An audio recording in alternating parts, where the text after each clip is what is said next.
Ça fait maintenant 2 ans que j'ai arrêté de consommer des mangas et des animés. Et si vous êtes tombé sur cette chaîne, je pense que c'est notamment grâce à mes vidéos analyse MMA ou à l'un de mes vlogs, mais absolument pas grâce à l'une de mes vidéos manga, et c'est normal vu qu'elle n'existe pas. Ou du moins, elle n'existe plus. C'est le seul mec à célébrer tous les ans le jour de la mort de son frère, faut le savoir. Le jour de la mort de son frère, il l'a marqué sur un calendrier. Il hydrate les fleurs déposées sur sa tombe avec sa pisse, ce chien. Il se branle sur ses photos de famille. On est en 2017 et après avoir fini une game code avec des potes, je me retrouve dans mon lit avec mon ordinateur et d'un coup je me remémore Naruto. C'est-à-dire que je me souviens d'une partie de mon enfance où je regardais Naruto, c'était d'ailleurs même pas sous-titré, on comprenait rien mais il se battait, du coup c'était cool. Alors je décide de reprendre tout simplement cet animé du début. Et comme beaucoup de choses qui piquent mon intérêt, je me plonge dedans. Ça en devient une obsession. Donc après avoir fini Naruto, je décide de regarder d'autres animés. J'ai d'abord commencé par des shonen, ensuite des seinen et après des slice of life. À vrai dire, je ne regrette aucunement cette période, car elle a contribué à façonner la personne que je suis aujourd'hui. Mais alors, pourquoi avoir stoppé? Eh bien, je pense que sans exagérer, entre 2017 et 2020, j'ai pu regarder tout ce qui se faisait en termes d'animé à cette période. Mon rythme de vie se résumait à école, sport, animé. Et avec un rythme de vie catastrophique d'ailleurs, vu que je me couchais à des 2h, 3h du matin pour terminer des épisodes qui me plaisaient tant. Donc pendant une longue période, ça a été un peu ma passion. Mais je vais vous contextualiser un peu comment fonctionne un rythme de parution d'animé pour que vous compreniez là où je veux en venir. L'apparition de nouveaux animés se décompose en plusieurs saisons, notamment les 4 saisons de l'année. L'hiver, le printemps, vous les connaissez.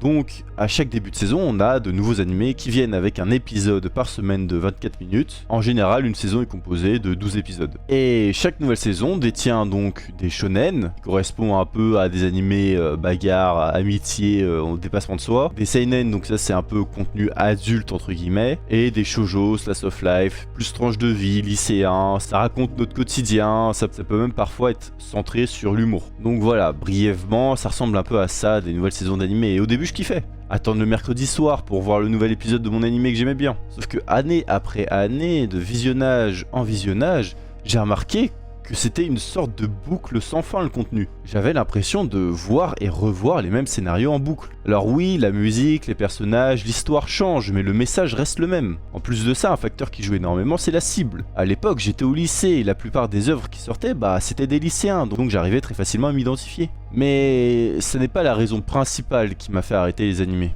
Car en réalité, on pourrait reprocher la même chose pour les séries. Trouver une espèce de lassitude dans le contenu, pas assez d'innovation.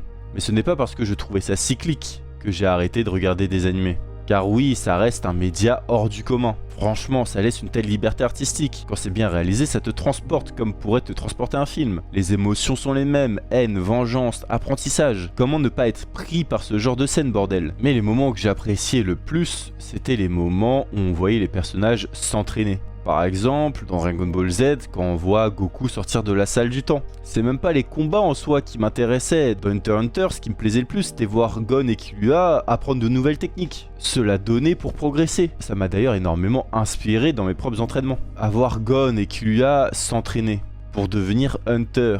Naruto maîtrisait le mode ermite. Ou encore Ichigo se torturait pour maîtriser son Bankai. Moi, de mon côté, je fais rien à part les regarder. Je suis d'accord, ce sont de bonnes œuvres pour se motiver, se dépasser.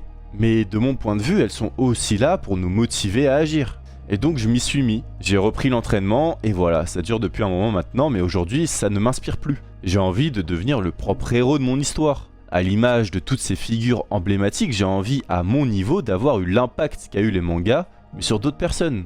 Le discours du début de vidéo n'est qu'un prétexte en réalité, car on peut également comparer ça aux séries Netflix comme je disais. J'ai envie de créer quelque chose de grand, d'inspirant, qui pourrait motiver d'autres personnes à accomplir ce qu'ils souhaitent faire. Un peu comme a eu l'impact des animés sur moi. Mon objectif aujourd'hui sur les réseaux, c'est ça. Introduire de nouvelles personnes à un mode de vie qui de premier abord peut sembler ennuyant et compliqué, mais qui se révèle être au fur et à mesure gratifiant et introductif. Une introduction à un monde où l'échec est ce qui arrive le plus souvent, mais qui ne laisse place à aucun abandon. C'est la morale de n'importe quel shonen. La situation du début semble inaccessible, à force de s'entraîner, elle devient atteignable, et donc le résultat à la fin ne peut être que gratifiant. Sur ces bonnes paroles, je vous souhaite une excellente journée.